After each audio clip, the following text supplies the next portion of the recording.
Talking that talk. Hey. What they talk. It's your boy Dizzle, Boogie, Chachi, Hollywood J. What they talking. Business, Music, culture, sports, And a bunch of other crazy we probably shouldn't be talking about. coast to coast with it. It's random. What they talking. what they Look at this guy over here, bro. What they talking. Like and subscribe. In the house. Welcome to another episode of What They Talking. It is your boy Dizzle here on this wonderful, wonderful Thursday morning. How y'all doing out there today? As we start off always, my boy Jay, how was your week, my man? How was your day? How was your whatever, my dude? Just how are you? Oh, I'm good, man. Week was good. I went to my first LA Kings game last night. That shit was pretty Lit, fun. ain't it? You know what? I'll be honest. So I've been to a couple different professional hockey games, like NHL games. Like I've been to the Predators. I've been to a Blackhawks game, all that stuff. I have to be honest. LA Kings fans did not bring the energy that I expected. It was still What? fun. They were not as ready. It could be because they were playing the Blackhawks, who are like one of the worst teams in the league, and they smacked them like 6-1.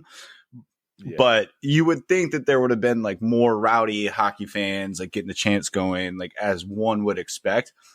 I didn't even see a fight in the game. I didn't see a fight in the stands. So I felt a little disappointed in that.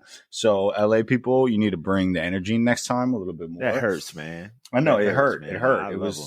it was rough, but the game itself super sick. It was fun. It's March, so madness, baby. We got the NCAA tournament coming up, which means I'm gonna gamble my yeah. life savings away responsibly. It's on today, Uh, baby. On it's gonna- today. Yeah, no, I'm excited. I got my brackets in. I got a bracket in with us, our little crew here. So I'm about to take that top spot. Let's go. Yeah, no, we're set for a fun weekend, and where it's just like basketball nonstop. Where you've got like the NCAA like website or whatever up, and you've got like boss mode, so it'll like quick flip to like a Right. fake Excel spreadsheet or whatever, while you got like 4 different games going on. And shout out to YouTube TV, because you can like build your own personal multi-view screen when you're watching the games. Like you can choose which games you want to be in like their quad box, which is pretty sick. Yeah, man. So I'm pumped for this weekend. Should be a good one. And then I got my brother's birthday on Sunday. We're taking a Duffy out. It's gonna be, I don't know, should be good. I just found that out today, so that's chill. Yeah. Oh. So I'm good, man. Chachi, how you doing? How's your week been? Yo, good. It's been a lot of ups, downs, rounds and rounds. It's been kind of an emotional roller coaster. Usually around this time of year is for me. But a lot of good things. My son ended up having his science fair, 6th grade science fair, All right. which was cool. Did you do the volcano that explodes? Because that was what everyone wanted to do. No, he did something about how like temperature impacts the performance of like tennis balls and how high they would bounce based on Okay. exposure to like heat and cold. So basically, pretty cool. deflate gate with tennis balls. Tom Yeah. Brady. He's trying to vindicate him. And also part of my check-in, right? Patriots had some moves on like the trade market. I'm a little nervous, but also excited to see what they do and what they got this year. I was in like basketball. I was a little upset that PC kind of got slighted out of the tournament. They had a really good year. I felt like they were balling. I felt like they deserved the shot. But see what they do. I did not fill out any brackets. I'm not like into the whole bracketology stuff. I feel like it's just not it's just too time consuming. Just pick some. I'll Well, lock pick in. some. I'll That's lock what in. I'm I gonna can't do. just pick. Well, I can't just pick and then not be like focused on it. Well, And if well, I'm no. focused on it, then I'm not focused on all the other million things I gotta get done. No, you gotta go with the strategy that like everybody's girlfriend employs. Like they look at the color schemes or the mascots or Pick my favorite uniform. vacation destinations, and they always crush all the guys who are like studying and trying to do bracketology and like looking at splits, home, away, Yeah. neutral courts, and then they just come in and like, right. I like a pirate Yeah. over a tiger, so I'm gonna go with TCU, and then they just fly through. Well, Like, what the fuck? I'll think about it. Do I still have time? I still have time to submit. Yeah. All right. Let's go. Since we're on a little early, you know what I mean? We're on a little early. I'll get it done. All right. And then the thing I'm most excited about is on July 20th, Nas is going to be performing here in Rhode Island with the Rhode Island Philharmonic. Oh, and like that'd be a sick. pretty intimate theater space. And I had a homie, big shout out to Hannah, a homie who like works with the Philharmonic who slid me like the pre-sale code. So I got really, really good seats. So I'm gonna be like, boom, here's Nas right here in front of me. Nice. Taking my wife, taking my sons, let them see Is he doing real? Is he doing a specific album, or is he doing like a collection? Because sometimes they do that. Like I'm doing Illmatic only, or like whatever it is. Ooh, I don't know. I'm just like yo, imagine that. Like, I'm just thinking, like, Made You Look with a symphony orchestra, like, whew, just kind of mind blowing. But you know, I was telling my wife and kind of like sneaking it in. I want to like surprise my boys, but I'm like, yo, you're gonna go see Nas, and my son was like, little Nas X, and I'm like, this is exactly why I'm taking them to go see Nas. You know what I mean? Get them some exposure to some real hip hop. So I'm excited about that. For sure. Boogie, what's good with you, Boogie? I'm chilling. I'm recovering after my run-in with both Ryan Garcia and that dude who truck sticked that 6'8" chick or whatever. After talking all that shit the past week, so recovering from that. No, I'm chilling. Ran up on you. Yeah, ran up on me. I'm chilling. A couple weeks ago, I went and saw Dune 2 in theaters. Amazing movie. Dune 2? Yeah. Dune Lisan Part 2. Al-Gaib? I can't stop saying that. It's so good. Lisan Al-Gaib. So I'm the type of person that I love rewatching series, movies, whatever. Because, I always pick up on something else, like even little like facial reactions or just things I just don't catch. Yeah, absolutely. So I'm going again this weekend with the girl, and so what we did last time, we're going to do it again. Is we watch part 1 the night before, and then hit the movie theater. That's exactly how I did it. Did you see the guy who's seen it like 20 times now, and he just posts it every day? He goes and sees Dune 2. He just keeps going and goes. I don't blame him. I don't blame him. Good. It's so good. Like so hyped on that movie the entire time. Man, the vastness of everything, bro. Every building they're in is just massive, right? The landscapes are massive, beautiful. I don't know. I can't say enough good shit about it. And then also, I started watching Shogun too. I heard y'all talking about it on the last week's app, and yeah, it's so good. Yeah, it's so good. It's nice. Fire. I'm just wait. I know it's like kind of slow starting up as far as the action goes. I mean, there was a couple little fight scenes, and I can just tell like they have very realistic combat sequences in there, and just the effects and everything. It looks nice and real. It reminds me a little bit like John Wick type stuff, or some other shows that get a little more gritty with the violence in there. So it makes you appreciate like it's not just like some epic like dance and like this huge choreographed like 10-minute long 1v1 fight. It's like dude, if you're fucking up, you get your throat slit real quick by that long ass samurai sword. So katana. Hiroyuki Sanada, Lord Yoshi, like the main character, he came out, he did all of his own stunts in that, which is crazy because he's like, I think he's in like his like 70s or something, or he's 63 doing all of his own stunts. That's why it looks so realistic. The show is cold. So I'm excited for when it like I assume there's going to be some like epic scale battles or something eventually. I'm hoping, and man, I don't know. It's going to be. Have y'all peeped Warrior on Netflix yet? Not yet, but I saw it. It's a series. Yeah. I kind of like hopped on it just like in the midst of like waiting for Tuesday to come for Shogun. And it's dope. It's dope. Give it a run. If you're into like also like kung fu movies, I don't know if y'all have seen Revenger on Netflix, but oh man, Revenger is like it's brutal, bro. I love it. If you've ever seen like the Raid movies, I don't know if you've seen so I've seen the Raid movie. Very realist like kung fu, and it's just brutal like action, and I love it. I love it. So Revenger is another one of my go-tos I like to watch. But anyways, E Dizzle, last but not least, my man, how you been? How you doing? How you been? Man, I'm good, man. Good. Life is great, man. You know, living. Y'all talk about all these movies and stuff, man. But I watch movies and I watch series, but I'm like a documentary junkie. You are the movie. Like, dude, I just like document. I don't know why I love them so much, man. I just want to learn and discover stuff, and I just love that. Like, this one dope one on Netflix right now. I'm going to watch it, but I forget the name. I think it's called The Bomb. Yeah. The World War II one, right?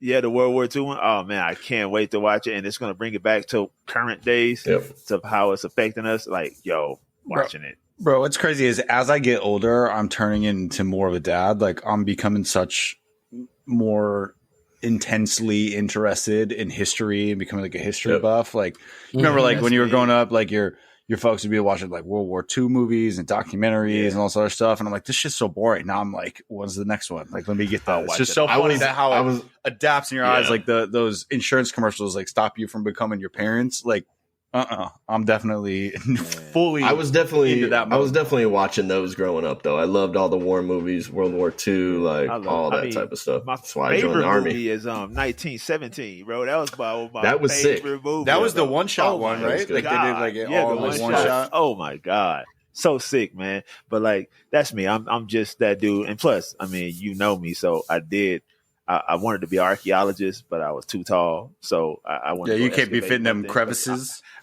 I'm claustrophobic. So even if you weren't so tall, would you be getting in there? My ass bro, would. if I wasn't claustrophobic, bro, I'll be in them joints. No, you could be an archaeologist and not be. You could just be digging other stuff. You don't have to be in the pyramids. You want to be an Egyptologist, bro. You want yes, you know that's what I want to do, bro. I want to be up in that joint. I ain't trying to. In that joint. I ain't trying to. What was it? 21 days. Who was the guy who got like stuck in that rock or something for 20? Oh, it was like 127 hours or whatever. Had to cut his arm off. Yeah, James Franco. Yeah, I ain't trying to be like that, stuck in a fucking cave drinking my pee and stuff, man. Like, I don't want to do that. Hey man, he survived, man. He got a story to tell. Yeah, he's minus one arm and belly full of pee. I'm just kidding. That's tough, though. That's tough. Shout out to him for surviving. He wanted to live. Man. Come on the pod, bro. Hey, but come on the pod. Let's go. For real though. But anyway, we got these stories queued up for you, so let's get to it. The first story of the day. Tech always I love to bring you, and I want to talk about Apple. I know Josh loves it. He loves when I talk about Apple because, it's like one of the best devices out here, the Apple iPhone. There's about 2 billion iPhones around the world, and they all have this one feature that's cracked Siri. Screens. No. Siri. Like, a lot of them got Siri. A lot of people got all these voice activators, and Apple has Siri. But Apple, and Shops will be happy about this, could be teaming up with Google because they want to team up with somebody that knows AI. So essentially in your new iPhone, maybe the iPhone 18 later on down the line, when you say, hey, somebody, it may not be Siri no more. They'll be replacing it with an AI bot that comes from Google. But Apple just not just going to go to Google like that. You know what I'm saying? Not just going to go to Google. They already went to Google once, and Google pays them right now $18 billion a year because they want to put that top search engine in all those 2 billion iPhones. So $18 billion a year. That's why you got Google. Year. Google's always in there. $18 billion a year. That's why Apple pays them. Hey, it was a good investment. Because where Apple went wrong before, you guys know, they made Apple Maps, then you got Google Maps. And 70% of people use Google Maps. Only 10% of people use Apple Maps, and they went wrong. So Apple is taking the high road this time. It's like, hey, we're not going to reinvent the wheel. We're just going to pay for somebody to put their stuff into the top device in the world, which is the iPhone. But Google don't get excited about it yet, because we all know one of the top AI companies is OpenAI. Microsoft is in partner with them, and they're up for the bidding. So Apple's like here bidding on who wants to get this to put in the iPhone. But if Apple teams up with Google, there is a chance, and this is what all the professionals and the scientists and all the smart people say. If they team up with Google, they may just overtake OpenAI because they got enough manpower, smarts to do it. So, fellas, what do y'all think about that? No more Hey Siri, Hey Google in your iPhone. Or Hey Copilot, right? Or something. So we're using Copilot at work that's integrated with our company shit, and we're just doing a lot more with AI and what we're doing, and it's really, really fucking nice. And that's one thing I'm missing on my iPhone right now is like when I ask Siri something, I want the nice detailed responses that I get from Meta AI, from Copilot, from ChatGPT, So I think it's amazing. I hope they go with something. I haven't used Google's yet. Has Gemini fully come out and everything? Yeah, it's nice. I haven't used it yet, man. Nice. So a quick question on that: what is the update rate for like Gemini versus? I know Copilot is like they update as far as like what's on the internet and shit every so often. But ChatGPT, for example, 3.5 hasn't been updated since like 2022. You know what I mean? So there's like more current knowledge. That's the free version though, right? You paying for the $10 a month, then it's updated. Okay. Okay. Yeah, I don't pay for it. Fuck that. When there's already free shit broke boy. That's already broke boy, exactly. Again, y'all broke folks. Yeah, it'll be interesting to see who they choose. But I think it's very welcomed. That's like, as the non-techie in this, it's like super interesting to me. As somebody who is like, I guess I wouldn't say fear, but it's more like apprehension about like engagement in technology, how it can be used, how it's perceived if it's used. You scared? I'll admit it. I'm part of that demographic that has. As a grandpa, you scared, bro. Like, this makes sense. Yeah, I came up. Just playing your role. When I grew up, my phone was connected to the wall. You know what I mean? And then I had to learn. I had to learn to cord. I had to learn to cut the cord. Yeah. The rotary. But I'm super interested in figuring out how. Right, what's that entry point for me to like start engaging with AI? How I could apply it to different aspects of my life, and maybe I get an iPhone. Who knows? I'm gonna put you down. I'm gonna put you down, Jaji. I'm gonna put you down, bro. Look, when I do look, as soon as I'm comfortable, I get AI Chachi. I'm gonna be up on here like hey. This, you know what I'm saying? Ready Player One looking at. My man AI Chachi, I'm gonna be up in here like Big Papi hitting the home runs. Bro, you should just dive into it. Start messing with it, because you just start prompting shit and like Jay was talking about last week, how we went down a rabbit hole looking at like feudal Japan and stuff like that. Like it prompts you, it gives you back such detailed responses and in such a nice and organized way that then you can just keep building off of it. And it's so nice. I use it for almost everything I do at work, and it's not taking creativity away. It's helping refine certain things, but also do things faster. So I don't have to spend time like crafting this huge, presentation, email, letter, whatever. Mm-hmm. And it can do that in seconds, and I can go through and personalize it and things like that. So I would suggest just jump in. Phone is going to make it even more easy. Oh yeah, for sure. Super accessible. Right. Yeah. I think the interesting fact about it is like, regardless, I think to Dizzle's earlier point is like, whoever Apple chooses, whether it be, Copilot, OpenAI, like whatever, or Google, is I wonder if within the deal, they're going to get access to the phone data to train the model even more. Right. And I think that will propel whomever gets that contract to the forefront and give them a real competitive advantage, because right now you only have supposed, open source or legally sourced, pieces of data. Although the OpenAI CTO was on an interview last week, and she totally put her foot in her mouth and totally screwed up in her response. And they're like, so what did you train the models on? She's like, publicly available data. And they were like, well, did you use YouTube videos? Whatever? I saw that. And she couldn't answer a question, which is insane that you were not prepared to answer that question. And that there are all the companies like, YouTube and everyone else is just foaming at the mouth to sue them to get that competitive advantage. And now that's going to be brought up in testimonies and depositions. So getting legally licensed data from Apple, within your phone, whatever that data may be, search history, I don't know, text messages, like who freaking knows what's going to be within the confines of that agreement. Like that could propel you to the top without the legal recourse that OpenAI is probably going to face here shortly for basically training their model on non-licensed or properly licensed data that's not a truly open source. So it'll be interesting to see what happens. I also don't think that maybe they will, but they probably won't rebrand. They'll just keep calling it Siri with just like Siri with, Gemini under the hood or Siri with OpenAI under the hood, like whatever the case may be, because everyone knows Siri, but everyone also knows Siri is trash. And look at this. Siri's so bad.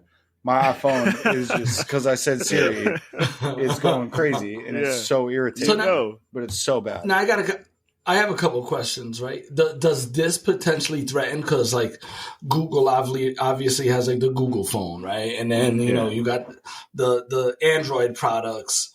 If this partnership happens, right, and AI as a technology that's going to that's already making people's lives easier, ends up becoming like easily accessible through a phone. Does this threaten those other companies, like whoever doesn't have access to it? Or is it going to be a situation where it's going to be like McDonald's, Burger King? There's always going to be a way to like leverage it and have the opposing same thing. Well, I think it becomes the default, right? So if you get familiar with the manner in which whatever these AIs respond in, and you like get familiar with the type of responses they give, the format, etc. Like once you try to switch over and go to another AI, you might get irritated, and that will just become your default way of utilizing AI. If you think about it, back to the early days, like remember you had Google, you had Ask Jeeves, you had Bing, right?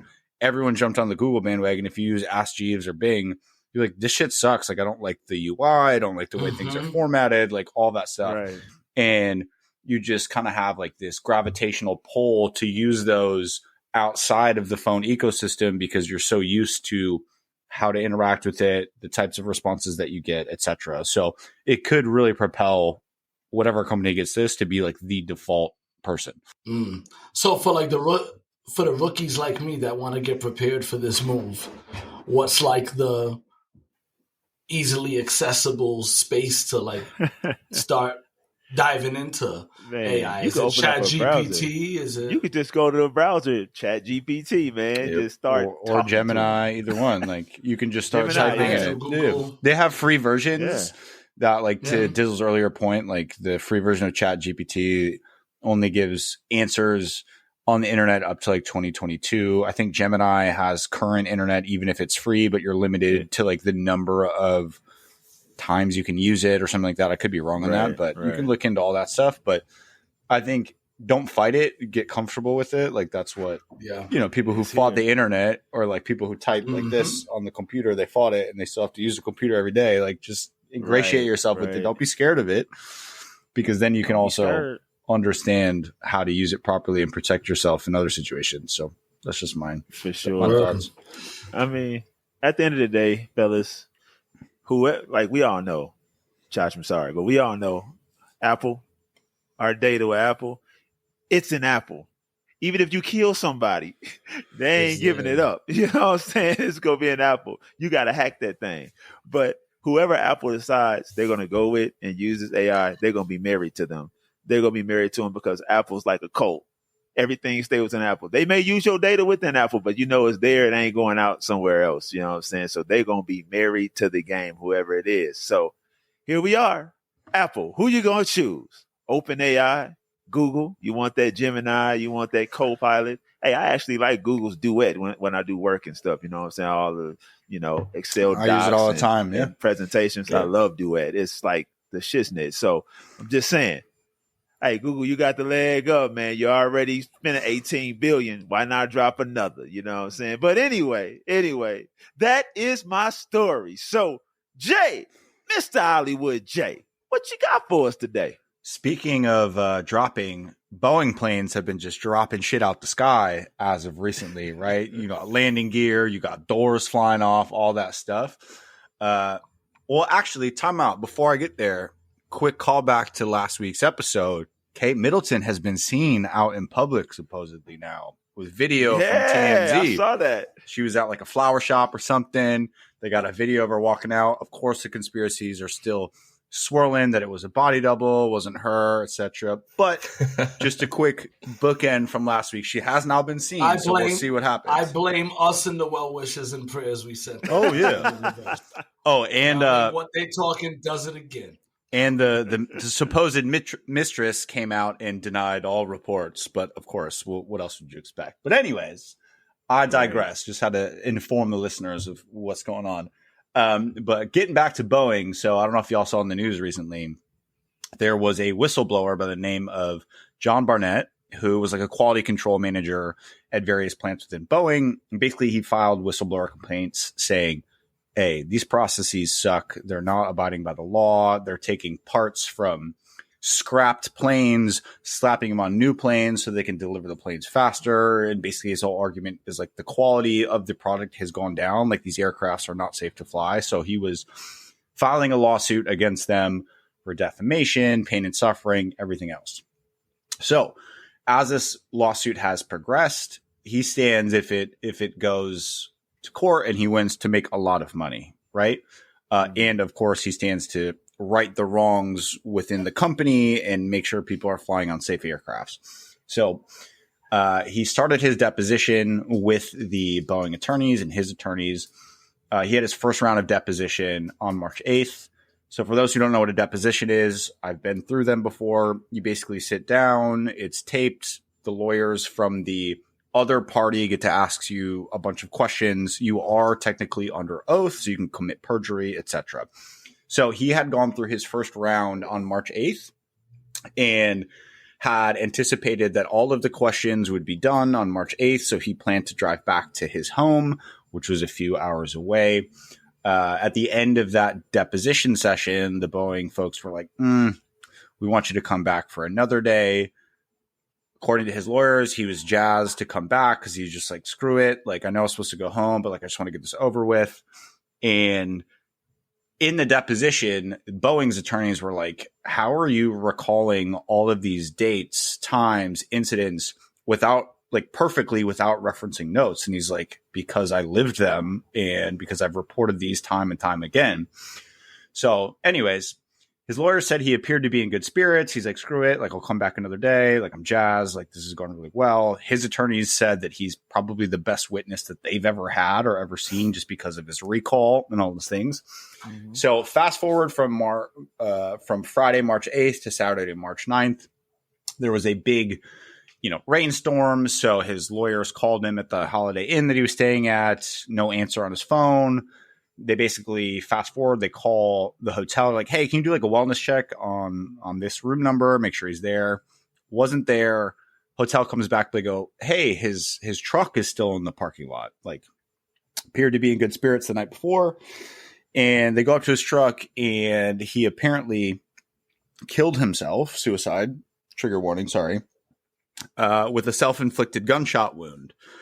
But this is where it gets crazy. There starts to be a lot of speculation as to what happened. So one, as we can tell, the timing, very convenient. You're going up against a very powerful organization, whistleblowing. You're on your P's and Q's. You know what's going on. You appear to be in good spirits, but yet all of a sudden you go and shoot yourself, the day after you gave an amazing testimony and are set to do it again. Now, experts are now saying that there was apparently what appeared to be some sort of suicide note next to him. But where it gets really crazy is that he apparently died of a self-inflicted gunshot wound, but the gun was still in his right hand. And according to experts, this only happens in about 25% of self-inflicted wounds, right? That the gun actually stays in your hand. So people tend to think that that's what happens. But if you can imagine the recoil, everything else, you're no longer have muscle stuff. Yeah. You're probably not going to hold on to the gun. So Right. lots of stuff swirling strong, around man. here. He's strong. Yeah, lots of stuff swirling around here. And then it gets even crazier because one of his friends, who he's purportedly known for 30 some years, said that he was in really good spirits. And he's like, he literally said, I think they're going to try and kill me. If I die, I didn't commit suicide. So this is what this person is saying in the media. Hasn't said it under oath. We haven't seen any documents produced that he said it in a text message or anything else. So far as all we know is like verbally communicated. So my question to you all is, fair or foul? Do we think that this man who is set to potentially win a bunch of money, become a hero for going against Boeing, actually killed himself? Or do we think that there was some nefarious action here from one of the largest companies and defense contractors in the entire world? Come on, Talk man. about conspiracy theories, bro. Come on, man. I mean, really? Come on. It's way too much of a like a coincidence, whatever you want to call it. I call bullshit. I call foul play 100%, because you're right. It's not just, even if it's just Boeing, like they have so many other people that they work with, right? I'm not going to name big companies because I'll be the next one up. I'm just kidding. I don't matter that much, but you know what I mean? Like it's just like you said, Jay, he has been reporting this type of thing. He's in a position to like make some huge waves, probably make some good money. Why all of a sudden, the day after, like in a hotel? I mean, what could prompt you to do that? Like, what could you find out that's like, well, fuck it, I'm just gonna, especially somebody who's been in good spirits, and you got his friend claiming, okay, because we, you know, at this point, claiming that, hey, allegedly, if I die, yeah, exactly, all those things for the legal experts out there. So that's what I think. I'm just gonna call foul now, but I mean, Yeah. also to play like devil's advocate, right? Like maybe it's just hubris, but like if you're Boeing and you somehow, you know, orchestrated this to happen, why in the world would you do it the day after he had the most amazing like deposition and testimony? Like y'all, like this is where like ego and hubris comes in. Yeah, what are you doing? Like that's crazy to me. It's that sore loser thing. You know what I mean? Whenever the kid that has the ball starts losing the game, he takes the ball and goes home. It's pride. You know what I mean? It's like, so, you know, sometimes those cats, we talked about it before around like cats with a lot of money sometimes like feel invincible and do some evil stuff, you know? It's I mean, shameful. People sue huge companies all the time, man, and it's like they get a lot of money when they sue these companies, but it's not enough money to really hurt like Boeing. You know what I'm saying? And it's like at the end of the day, like I'll play devil's advocate. It's like, why would Boeing want to take this dude out? You know what I'm saying? Like if it's not going to actually hurt them, but it may hurt business, but Well, I would say the counter to that is that it's particularly convenient in terms of timing because all the things that he's been banging the drum on for like years now. So I think this goes back to like 2017, 2018. Yeah. They're now all showing in terms of like the consequences of these, right? You've got landing gear falling off. You've got doors falling off. You've got all these things happening. It's in the news. So it's like this groundswell of attention. And it's now gotten to the point where I think like United and a few other airlines have literally said, stop building this aircraft. We don't want to buy it from you anymore because of until you guys sort this out. So while the check to him may be relatively small, if you then this whistleblower wins his lawsuit, the domino cascading effect could literally ruin this entire company. So like, all right, if we just cut off the snake's head to make it stop speaking, then all these problems can go away. We can probably cover it up. We can probably pivot, do some PR and all that stuff, but really hard to do. Not good. Think about how it opens Boeing up though, because once something moves forward, they're going to start digging, right? the feds, everybody, they're going to start going in and they're going to uncover shit that this guy probably didn't even know about and whistleblow. That's what I'm saying. Well, you think that, but the politicians are the ones who invest in Boeing. They give them their contracts. They then go from Congress to the board. So they've got powerful friends and lobbyist groups in there. So just putting my tinfoil hat on, they probably are so egotistical and narcissistic, they think they can write the ship. Yeah, but I think just the death in itself, right? Like how it went down is fishy as hell. To be in like a public hotel, right? And nobody hears anything, to the point where the company had to do a wellness check for them to go and try to look for this guy. Yeah. No, and nobody hears a gunshot in there. You know what I'm saying? I don't know. It's just. You never know, man. Dude's out here, man. He's doing his thing. I mean, it could be anything. I mean, we can have our stories. We can make up whatever it is. You know what I'm saying? Boeing, it looked fishy. Yes, it does. But you never know. Dude could have been in his truck. Met somebody out there doing some dirty, you know what I'm saying? Maybe he won't pay the girl. The pimp roll up. And maybe. It could be anything, viable. Man. Hey, let me ask you this. The gun now, Dizzle. You're giving them ideas now. Bowen's about to be out here and be like, nah. Did they say anything about the gun? Like, was it registered in his name? Or was it an unregistered firearm? I haven't seen anything within the articles yet. That's an interesting point. I'm sure that the police are doing a thorough investigation, or they're being asked to do that. I'm sure, but in these situations, there's only small details that they release. Like, they didn't even say what the supposed note said on it. Also, it was like conveniently placed next to him on the car seat. Like, I don't know. Sure. Who knows? I'm sure they're going to fingerprint things. They're going to check the note to see if his fingerprints are on it. Like, I don't know. We shall see. But yeah, wild. Crazy time. Rest in peace. You know what I mean? So that's for that dude and his family. Sure. Yeah, that's my story of the day. Chachi, what you got for us? All right, so we've had so many conversations now about some like large systemic issues and how the trickle down impact of some of those issues, how it ends up crossing into other industries, and so, we know that in this country, all over the globe, really, there's like housing crisis, homelessness crisis. And there's a super interesting story that happened in New York with squatting rights, right? So in New York City, there was a woman who had inherited a home from her parents who were deceased. Did you see that one? Oh, I saw this, dude. I got a rabbit hole went down, but go ahead. Right? Yeah. So she inherited the property, and ended up having like a tense standoff with some squatters who were living in that home. Neighbors had apparently reported they have no idea how those folks found out that the house was empty, so on and so forth. In New York, there's like a law that states if somebody occupies a property illegally, and is in there for 30 days, now they have squatters' rights, which is funky to me in itself. So funky. But this woman, Adele Andelaro, 47, was arrested. I saw the video. It was crazy. Arrested, all right, for going in and trying to reclaim her property. They said that she unlawfully changed the locks and tried to evict, quote unquote, tenants from their property.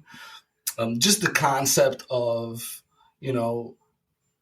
an illegal action leading to the people who are guilty of that illegal action having any type of rights is kind of funky. You know what I'm saying? No sense. And I literally right, and then by definition, which is like so America, right, is a person who unlawfully occupies an uninhabited building or unused land. And then the second half of that, right, historical definition is a settler with no legal title to the land occupied, typically one on land not yet allocated by a government.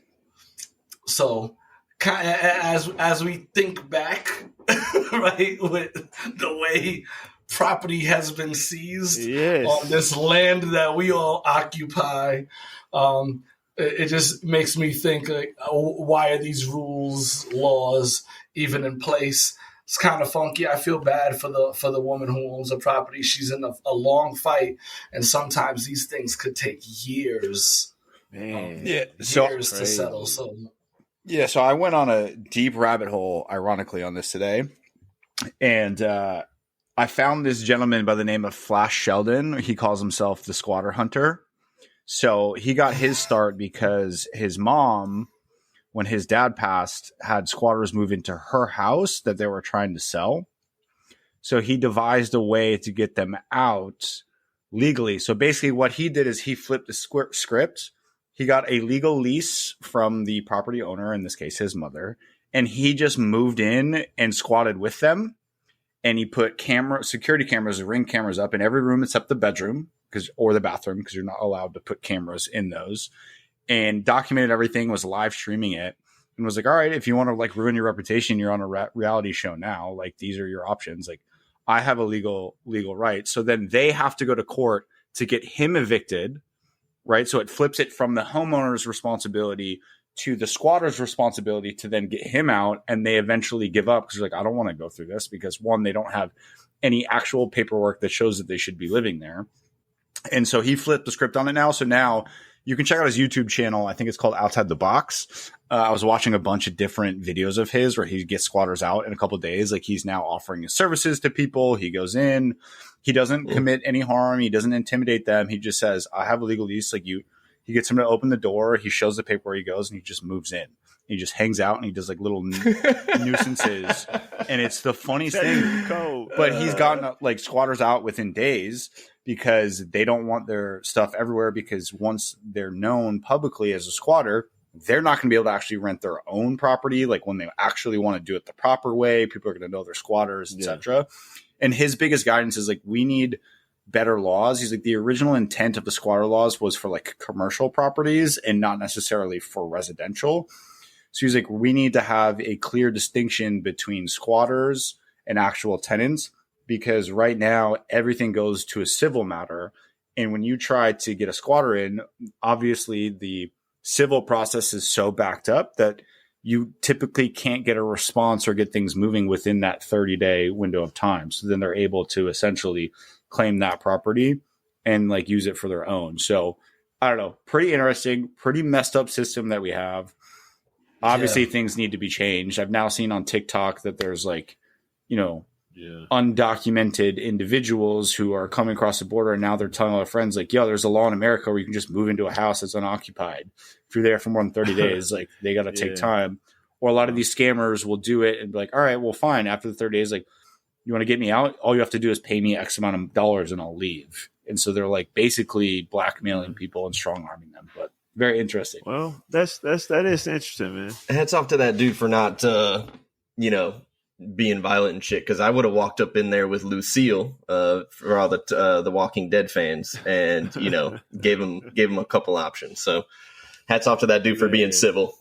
But this is just a sign to show, right, how bad the housing crisis really is. And even though, like, if you zoom out on the grand scheme, rent prices are going down, but it's for like luxury apartments, and housing is being built, but built for the wealthy, you know what I mean? And so folks who don't have, because I feel bad for folks who are experiencing homelessness, regardless of what the situation is that got them in that place. Sometimes it's like disease, and sometimes it's bad circumstances, sometimes it's environmental.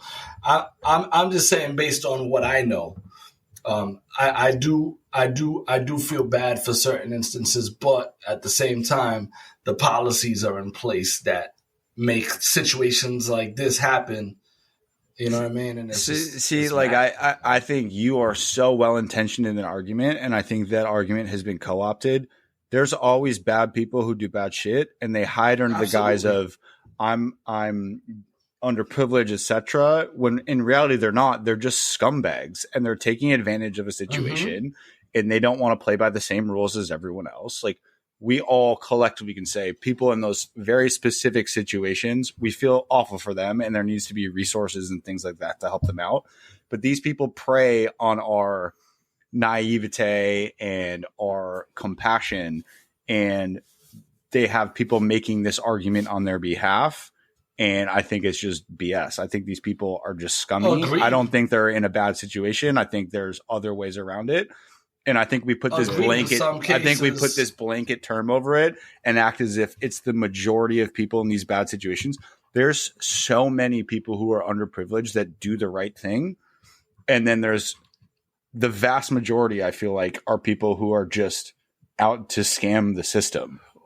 I get what you're saying, Jay. I feel what you're saying, but I mean, like, because these aren't people who are like, I overstayed my lease. These are people who literally found an empty house, not because they couldn't afford something, because then they'll go pay attorneys or whatever.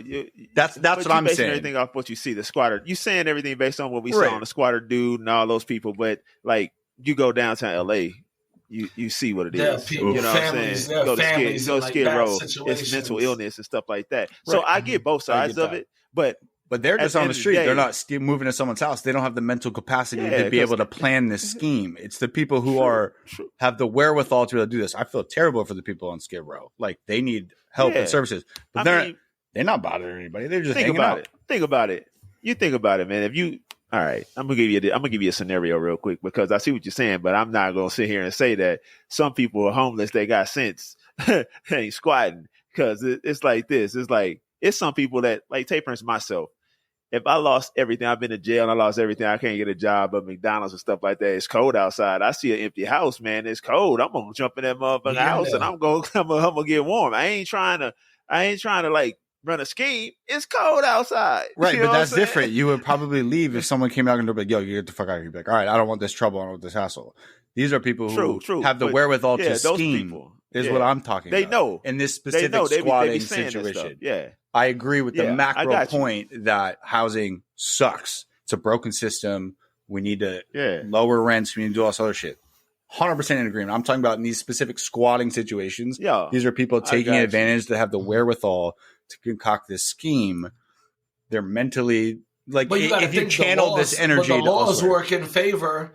But in this situation, right, if you were the homeowner, the laws work in favor of the squatter. So, like, there's larger policies that need to be shifted and changed, right? Wow. Obviously, there's a bigger issue, you know what I'm saying? But again, this is America. Hey, man. You know, end of the day, man, I'm going to New York. I'm about to go roll up in somebody's house, bro. I'm going to have y'all entertain them for 30 days so I can legally be up in that joint. So let's go. Let's find them. all the Africa Bam squatters and the Queen Squatifas out there, the squat bales and the squat dizzics, they out there. Let's go. Hey, but that was my story. I thought that was super interesting. But what you got? All right. Big brother, Uncle Sam, coming through. So the House passed a bill requiring ByteDance, they're the owner of TikTok, to sell the app or face a ban on U.S. devices. So it's going to the Senate. Kind of unsure at what's going to happen in the Senate, but I'll just give you guys a brief rundown. So proponents argue it's a national security measure, while the opponents see it as a violation of free speech. The ban would harm millions and advocates for free expression. So this bill aims to prevent foreign controlled apps from posing national security risks. So I also read this interview by the senator who's kind of leading this whole effort. His name is Senator Mark Warren. And he brought up some interesting points in his interview with NPR. And if you get a chance, just check it out. I think it really sums it up, and it gives some good context and insight on what some of the reasoning behind this. Like, we're not just coming out like, oh, it's owned by China. Like, we don't want them to make money or whatever. Like I think it goes beyond that. I'm sure there's some of that in there, right? We don't want China. Yes. Yeah. I think that's one point, but there are a lot of risks with it. So I'll just call it a couple interesting things that I saw from the interview, and then, open it up and kind of see what you guys think. So One of the questions was around, Chinese ownership of TikTok as a national security threat. So the question was, have we seen evidence that the app has been used in this way, right, to harm America or U.S. national security? Mark Warner came out and said, first off, you can't get in any classified intel, but there's a lot of creativity on TikTok. He thinks it's great that people are making money. The problem is that it's a Chinese controlled company, and based on Chinese law, the company has basically no other option but to respond to the needs of the Communist Party of China. So they come in, basically they are at China's beck and call, right? So that's one point that I think is important to think about. I mean, we know some of the monitoring that goes on in the Chinese guy. And look, I'm not going to sit here and say like that's good or bad. It's different culture, whatever. So then we kind of take another step back onto, the U.S. forcing China to sell Grindr, which was purchased by a Chinese company, but TikTok wasn't purchased by China. It was built in China, right? So that's another big thing. And so opponents are saying, look, it's according to the interview, look, it's Robert's logic. We built something powerful and successful, and now you're demanding it for yourself. I don't think it's that, because, China, for example, right now, they don't allow Facebook or Google or other social media platforms to operate in China, right? And that's the exact reason that the US, I think, has taken this stance.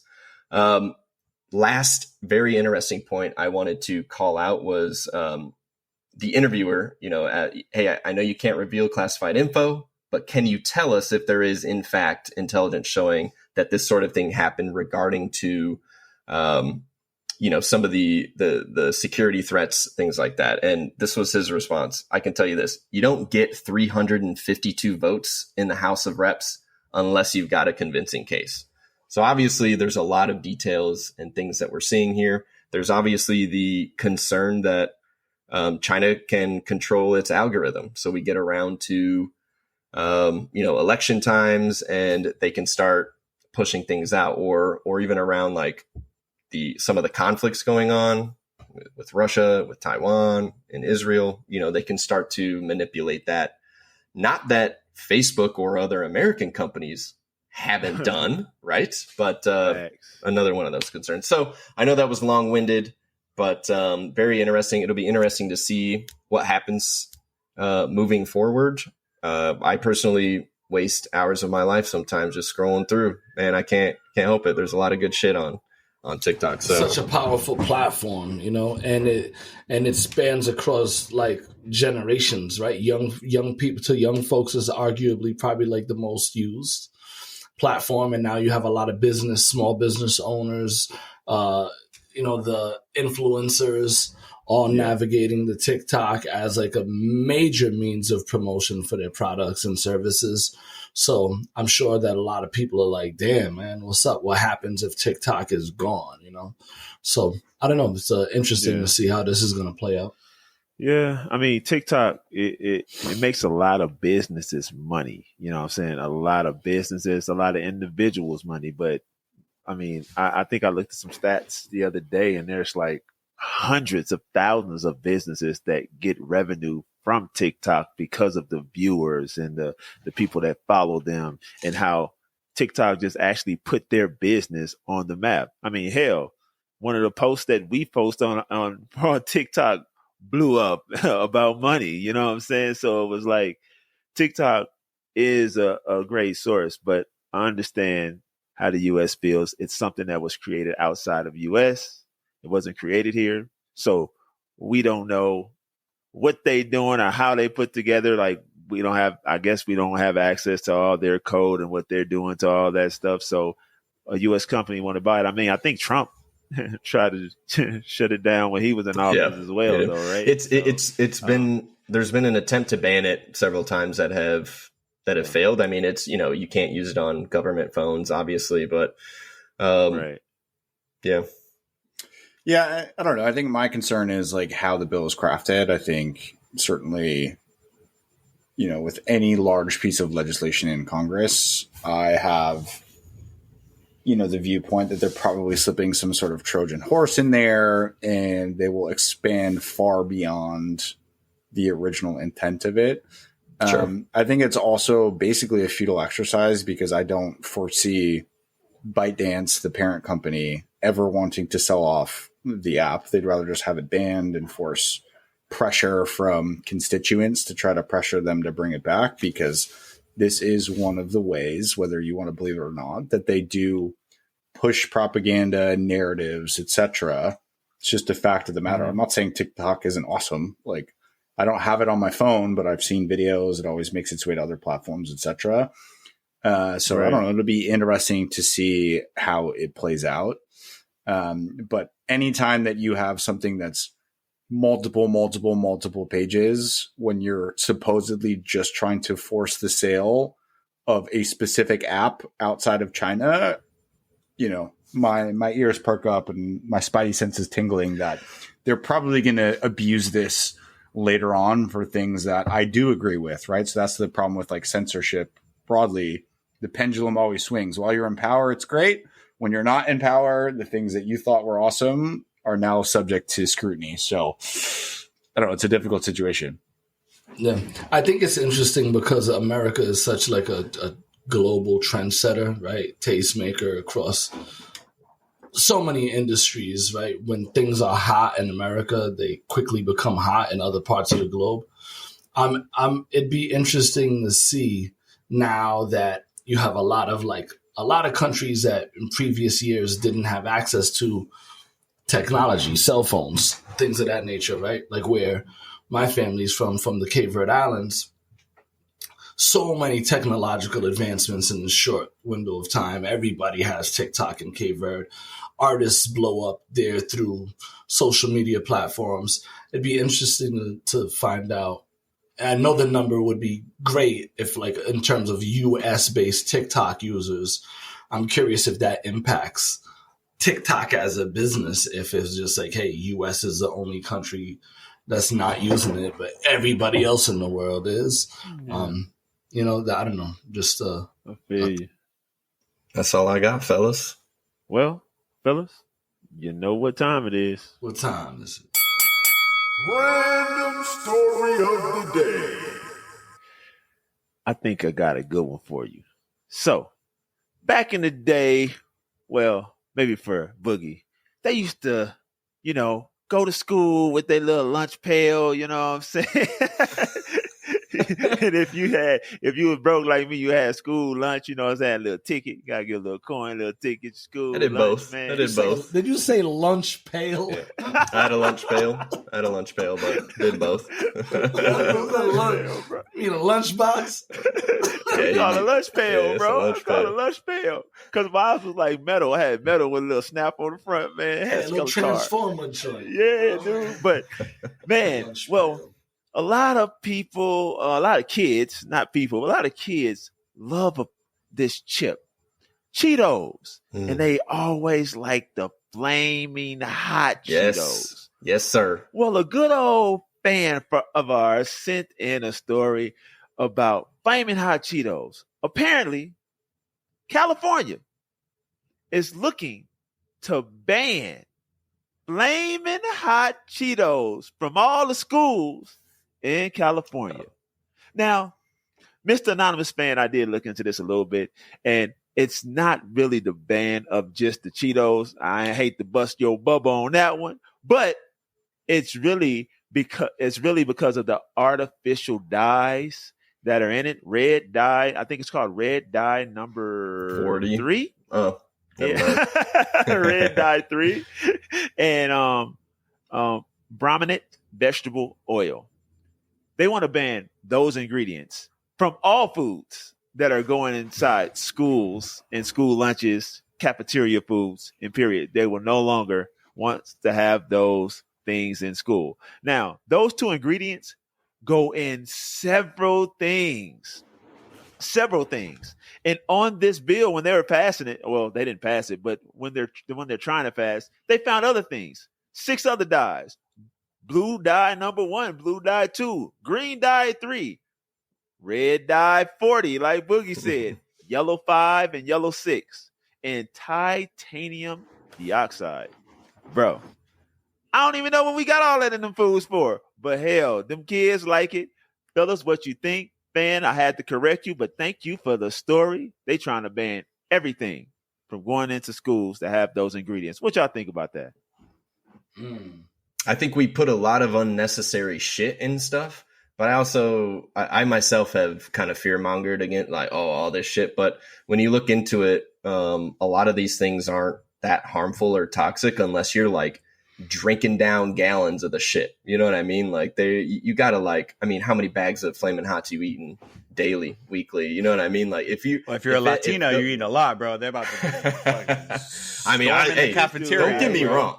I love my Flamin' Hots. I love my Flamin' Hots. You think I'm wrong? But I love Flamin' Hots, but y'all know I love them. But I think if we're eating them to a point where I love them too, where certain ingredients are starting to take hold and have health impacts, then I think we need to look at the root cause of something else versus selecting ingredients. But again, I think a lot of it's unnecessary. Like for instance, this prescription dog food that my vet had recommended before I started cooking my dog's own food had like caramel coloring in it. And I just wondered, like, why would you put that in dog food? Like, she can't fucking tell what color the shit is. Not to mention, like, she doesn't give a fuck what color the food is. You know what I mean? I could give her some purple green looking shit and she'll still wolf it down. So I think it's good that we're looking more at it and look, if those ingredients, like, if you only need a little bit and it starts fucking with you, or it sits in your body or something, then sure, yeah, I think it's good. But I also think, like, you know, we're starting, and I'm guilty of this, getting too crazy about all these additives that really aren't that harmful. Like aspartame is one of those, you know what I mean? And Diet Coke, demonized. It's not that big of a deal. I know you feel how you feel about it, Boogie, because you be on this food. I be on man. it. But according to the California Environmental Protection Agency, those food dyes I called out, it causes hyperactivity and other behavior issues in kids after eating them long term. Sure. What I don't understand is, why are you not banning the source of the problem and saying that you cannot use these chemicals rather than limiting people's freedom to choose whether they want to consume them or not? I don't like this government overreach stuff. Like,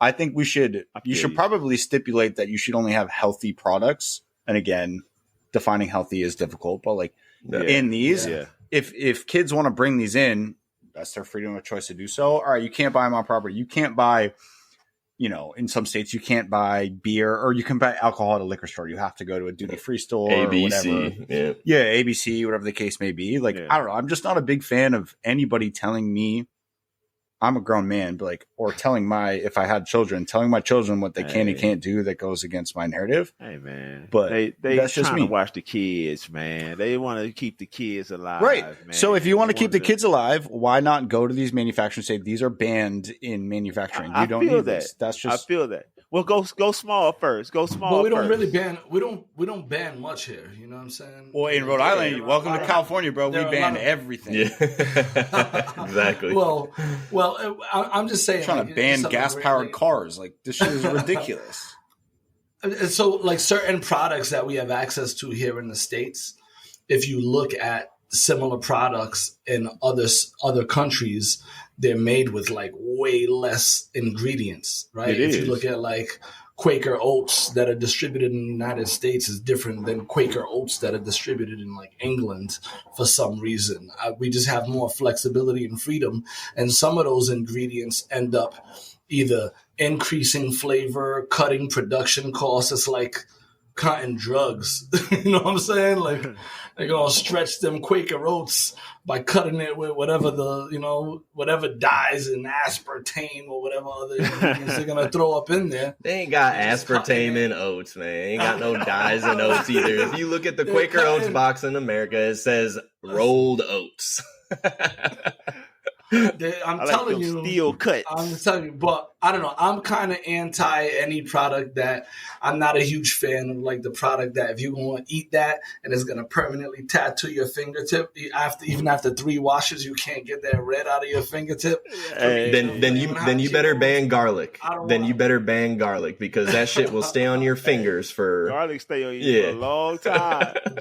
Watch out, vampires. But I don't know. Yeah, seriously. We're just, I don't know. I feel you. I think access to information, figuring out ways to keep yourself and your family healthy is, the way to go. Having those conversations, figuring it out. I'm kind of a picky eater, but then again, I'm like banging on bourbon while we're having this conversation. You know what I'm saying? And I don't know. I'm still 40 in there. I'm still stuck on that whole lunch pail thing, and I know. Jay, I bet Jay. I know Jay. I would be mad at you, Jay. Jay used to roll up to lunch, got the thermos with some SpaghettiOs up in there. You know what I'm saying? Only one with a hot lunch. No, bro. I was going to the cafeteria. I had the lunch ticket. Lunch. No, I had the lunch ticket. I had the lunch ticket. Yeah, I had a lunch ticket, bro. Now you rolling up to work right now with a thermos and a lunch pail. Hey, I'm blue collar, baby. We out here. We bring that lunch pail to work. I'm telling you. Hey, fellas. Amen. But not Boog, though. Boog's making lunch for everybody, for the dogs. yeah, he is, man. Surf and turf. For the Let's dogs, go. Friends. He out here doing everything. But, hey, fellas, that is our Random story of the day. So we gave you guys Apple may be teaming up with Google, may be teaming up with OpenAI. Who knows? But Siri may be going away. So, hey, Gemini, hey, OpenAI, whatever you want to call them. Man, I just know Apple making big moves, and our data is going to be safe on 2 billion iPhones. Jay! Boeing out here acting like John Wick, just assassinating people that are whistleblowers, allegedly. It's not good. So we'll see what happens with that. But Chachi, what you got? Yo, the Squatty Pippins are out here winning. Squatty Pippins. Hostile takeovers coast to coast. Watch out, because the laws are not operating in anybody's favor these days. Bug.